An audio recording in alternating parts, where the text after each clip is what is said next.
Hey guys, how you doing? I'm back with another 10 metal bands you haven't heard but should. Nice mix of stuff, heavy, black, thrash, death. We've got a bit of everything, I think, really. So yeah, it's going to be a cool video. It's nice being back almost. I mean, I'm not the most regular uploader in general, but it's nice having, quite a few videos going up at the minute by my own standards. And yeah, let's get straight into it. We have Coscradh. I'm not quite sure how you say that. A band from the Irish circle of bands on Invictus Productions, also from Ireland. This album, I think it's 2022. I don't think it was last year. I think it was the year before. And I must have missed the boat on this one. 'Cause usually I check out everything on Invictus. It's one of my favourite labels. But yeah, I was seeing these guys at a festival called Necropolis here in London. And a friend was telling me that, this was the band of the day for him. I was like, fuck, I need to check this one out. I believe that one had just gone over my head somehow. And yeah, they were indeed the band of the day for me, despite there being plenty of killer bands on the bill. And yeah, Coscradh, I'm not going to try and say their debut album name, but they've got a couple EPs and stuff. But yeah, this is just evil, haunting black and death metal. Malthusian wouldn't be a bad point to compare to, also from Ireland, and I think they share some members with Verkolak and Sacrilegia, which are killer bands. I've talked about all of the above on my channel before. I love the Irish scene. But yeah, Coscradh's a unique band. They have some Titan blood, I guess, in their sound. It's very riffy, but there are a lot of these vocals where it's like he's screaming in a more literal sense, not to, not like a harsh vocal. I mean, like, it sounds like someone's being murdered, but and one of the members on stage blew like one of those like Aztec or Mayan like death rattle whistle things, and yeah, they have like a genuine kind of sepulchral feel and almost smell to their stuff. Yeah, really interesting band, and this is an intense listen. Like Milingar from Sweden is another one, and Abysmal from here in England. Like, just one of those bands where it's not just like dissonant for the sake of dissonant, it's just that kind of black death that really gets under your skin. And yeah, Coscradh is just truly insane black and death metal. Now we've got a band from Finland, which is Det or DET. I'm not quite sure if it's meant to be said as a acronym or a word, but let's go with Det. This is Death Knight's Vengeance on the brand new Underground Filth label from here in the UK. Det come from Finland, and I also have one of the demos. This is a compilation of their 2 demo tapes. I do have one of the tapes. The guys kindly sent me it, and I listened to it, and I thought it was really cool. Went to see them in London because they played down the road from me, and they were kind enough to put me on the guest list and just say, come check out our set. So I did, and they were really good, full of energy, nice mix of like death and speed metal. They've got some, I guess, similarities with Obliteration from Norway, Obnoxious Youth from Sweden, a kind of punky death speed thrash hybrid. It's really cool. A lot of old heavy metal in there, kind of like if Exciter and Repulsion had a baby or something. It's really cool. They're quite unique. There's not too many bands that sound like this. And both the demos are cool. It's nice to have them together on vinyl, which is my preferred format, but the tapes are killer too. So yeah, grab whatever you can and check out Det from Finland. Next, we have a couple tapes. This is also a video where it's a nice mix of formats. So first, I'm going to talk about Claustrum from Italy. Now, Italy has some really cool death doom. I mean, the one that springs to mind immediately is Burial, with that kind of dark guitar tone, very fuzzy, very evil, odious kind of atmosphere. And yeah, this is really cool. I saw these guys also at Necropolis Festival, the pre-show. They were really cool guys, and yeah, this album, it's a short one, but just really nice, mangled, old-school death metal from Italy. Next, we're going a bit, I should say as well, sorry, that was on Filth Junkies Records and Night Terrors Records, and the LP was on Avant-Garde, I believe. Next, we're going over to Asia with Reputdeath. I've loved this band for a few years now, and this is their Dissecting Glorification demo. There's quite a few versions, but this is on London's own Reek of Death. Was it Reek of Death? No, it's Race the Dead Records, sorry. I'm mixing things up. Cool sparkly tape. And yeah, this is just really good, like, nice mix of like Autopsy and Dismember. Like, they have the HM2 sound, which I love, and they do it in a way that's, not just... I have a bit of a problem with when it's kind of like a hardcore band playing through HM2s and calling it old school death metal, but this is actually old school death metal, and yeah, from Malaysia. Great country for death metal. Home of Necrolatry Records, who I've released on with my own Garden of Eyes. And yeah, great band. Next, we have a band from one of my favourite scenes on the planet, Denmark, with Strychnos, their second album, Armageddon Patronage, on Dark Descent Records. I liked their first album a lot, and I think this one is way better, even so. It's a really just cool black and death metal record. It's got a crushing production. The drums are massive. The riffs are really memorable. You know, the vocals delivery is not just one trick pony. And there's a guest vocal appearance from Michael Poulsen of Dominus, which is a cult Danish death metal band, but is more famously known from being in Volbeat, which, you know, is a band I'm sure more than enough of you will love and hate.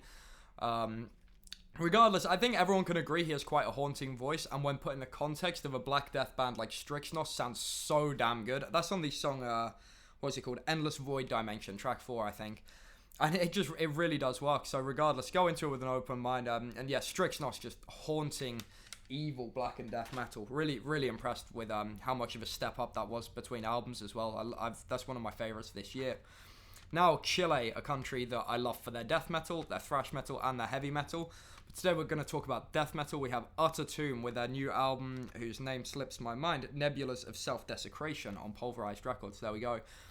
This is more in that kind of incantation, Disma, Funebrarum kind of school of just crushing, mid to low tempo, old school death metal, bit doomy, but just very dark and churning kind of sound, like slow tremolo riffs, you know the kind of thing I mean, just creeping, crawling, just great death metal. Chile, they have something in the water. Now we have Intranced with some great traditional heavy metal, which is Muerte y Metal, which I guess is death and metal, right? On High Roller Records. This is a fun one. It's very well produced. It's very upbeat. Like, if you're into those bands more like Riot City and Traveler, it's more in that camp. Very catchy, big choruses, very melodic. And yeah, I didn't know what this was going to be like. The logo I thought was more thrash. The cover could be anything. And yeah, it's a really damn fun, like, summer heavy metal record.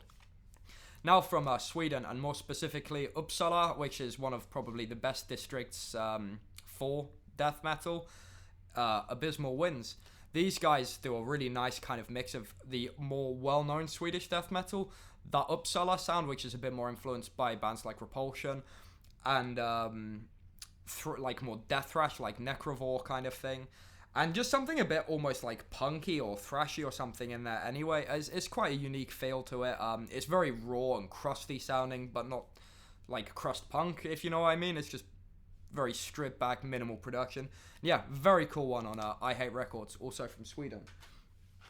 Now we're getting into the last couple, but staying in Scandinavia for this one, we have Sovereign from Norway, who play sort of quite an interesting take on death thrash, because I think of like death and thrash as, you know, sadistic intent, possessed, very, very early Morbid Angel, that, you know, the death or, Mantis demos, the Amon demos before Deicide, that's the ballpark I'm thinking, whereas these guys have a very modern production.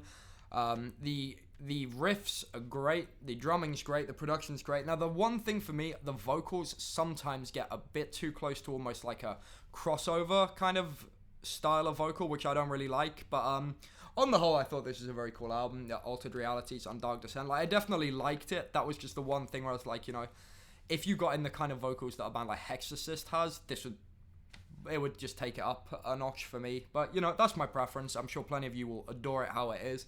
I've seen a lot of people say how much they love it, so that's just my opinion. Yeah, it is a really good record. And now we have a record where it's a release from Canada.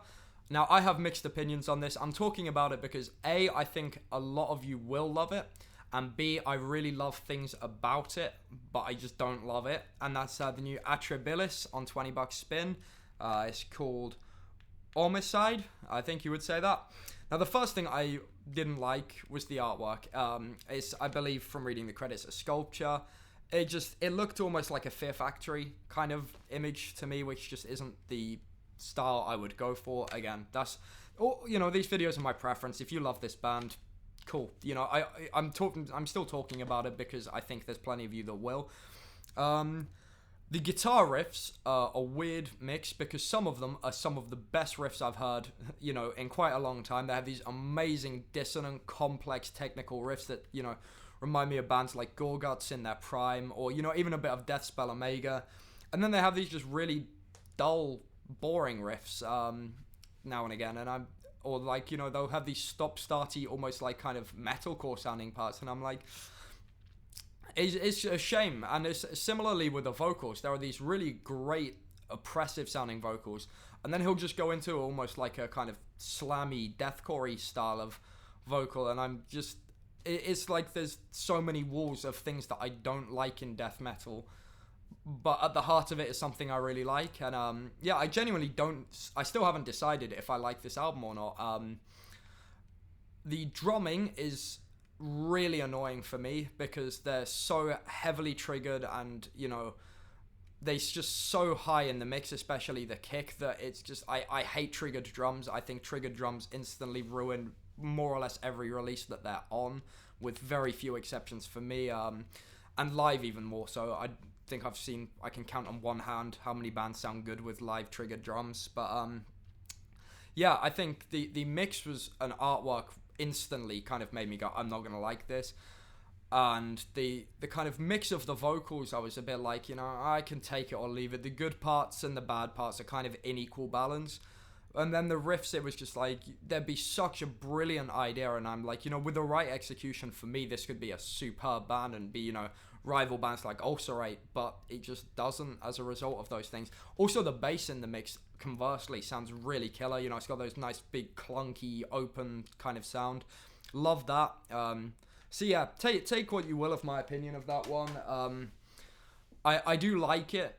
In essence, I just really, really, really hate the execution, which is such a shame because, you know, if I could just, it almost makes me want to, you know, fast forward to a riff, go, oh, this bit's really cool. Then fast forward a few minutes and go, this bit's really cool. And I could probably enjoy it like that. But then there's too many things where I'm just going, I don't want to, I'm bored. Like, you know, why am I listening to beatdown sounding bits in a kind of weird avant-garde death metal record? But, you know, it's their band. You know, ultimately it's clearly doing well, so, you know, maybe I'm a dinosaur and I just don't like, you know, I don't like deathcore, hardcore crossover, you know, a lot of those types of things where that merging of fan bases may actually be drawn in. So, you know, maybe I'm just dying on the old man hill despite not being that old. But yeah, it's a good record. There's definitely some really, really good ideas, and needless to say, but I guess I haven't said it, the musicianship is clearly very strong. They're clearly very, very capable musicians. I just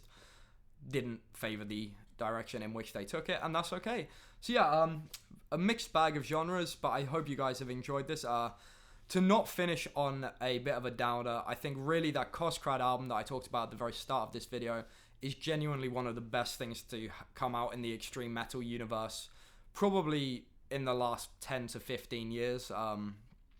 It really is unique. You know, it doesn't sound like old school death metal or like, you know, bestial black metal, whereas, you know, I love those styles to bits, but there's not much room for maneuver. It just sounds like them. And that's why, you know, even the couple comparisons I gave to Malthusian and Titan Blood were very loose. Like, they don't sound like Titan Blood. They just have elements that, you know, characteristics that may give you the same flavor. But yeah, it truly is something. And I think the Irish death metal and just extreme metal scene, although small, has a very, very unique and diverse pool of bands that far outweigh bigger countries like here in England. I think Ireland's scene is far more interesting to me. So yeah, I hope you guys enjoy them. And yeah, you know, even the bits I didn't like, some of you will love, and that's, you know, awesome. You know, this is all just about underground heavy metal, and I want to get it out there, what I like, and what I think is at least worth hearing. So I hope you guys enjoyed the video, and yeah, go support the bands and labels. If you want to support me, I have a fanzine, I have bands, you know, you can buy my stuff. I also have a coffee link if you want to drop you know, even a dollar or a pound or a euro just towards me buying records, because, you know, you can, but like, don't feel obliged. Like, if you'd rather buy my zine, you'll physically get something, and I think that's a better deal.